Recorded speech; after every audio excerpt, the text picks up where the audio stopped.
मंगल park ते पाटील आली दरम्यान केलेल्या काँक्रिटीकरण रस्त्यावर पडलेल्या मातीच्या ढिगाऱ्यामुळे अभिषेक ढाकरे वय 19 या तरुणाचा दुर्दैवी मृत्यू झाल्याची घटना गुरुवारी घडली। मिळालेल्या माहितीनुसार अभिषेकने अपघाताच्या केवळ 2 तास आधीच नवी दुचाकी घेतली होती। घरात तोंड गोड करण्यासाठी पेढे आणण्यासाठी तो शहरात निघाला असताना ही दुर्घटना घडली। रस्त्याच्या कडेला पडलेल्या मातीच्या मोठ्या ढिगाऱ्यावर त्याची दुचाकी चढली आणि त्याचा वाहनावरील तोल सुटला। अचानक वाहनावरील नियंत्रण सुटल्याने दुचाकी थेट रस्त्याच्या कडेला असलेल्या विजेच्या खांबावर जाऊन आदळली। धडकेत त्याला गंभीर दुखापत झाली आणि त्याचा जागीच मृत्यू झाला। या अपघातानंतर स्थानिक नागरिकांमध्ये संतापाची लाट उसळली असून संबंधित कंत्राटदार तसेच काम पाहणाऱ्या अधिकाऱ्यांवर कठोर कारवाई करण्याची मागणी करण्यात येत आहे। अपघातात मृत्यू झाला, आता ह्या मृत्यूला जबाबदार कारण का रस्त्याला अनेक ठिकाणी ढीग पडलेले, ढीग आत गेले 6 महिन्यापासून आहेत आणि तुम्ही एक लोकप्रतिनिधी म्हणून तुम्ही या ठिकाणी आता आहेत, काय सांगाल या संदर्भात?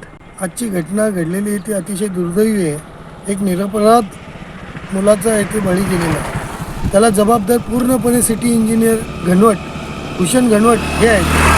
त्या रस्त्याच्या काठाला जे ढीग टाकलेले आहेत मातीचे, त्या ढिगावरती गाडी उडून आज हा अपघात केला। आज हे 8-10 महिने झाले काम पूर्ण होऊन मातीचे ढीग टाकून त्यांना तेवढे पसरवून घेता आले नाही। रस्त्याला कुठल्याही प्रकारची साईड पट्टी नाही आहे आणि कॉन्क्रीट असल्यामुळे काठ एकदम धारदार असल्या कारणाने बरेच अपघात इथे घडले। पण आज पहिला अपघात हा मोठा घडून मुलाचा दुर्दैवी मृत्यू झालेला आहे। शासनाकडे माझी मागणी असेल या अभियंत्याला तात्काळ निलंबित करून याच्यावरती मनुष्यवधाचा गुन्हा दाखल करण्यात यावा।